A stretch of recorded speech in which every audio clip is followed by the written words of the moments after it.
This is BeesMAX down at the Thames Ditton Apiary, the 28th of March 2020. This was the tree bees that were very kindly donated by a gardener that I met at the Wisley show.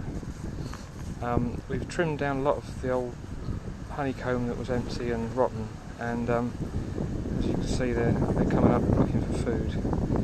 They're clustering just beneath. So those white containers are ones that I've been feeding sugar paste in, and I'm using them to support this corrugated cardboard tube to take it through this jar of stores. You can see this one here.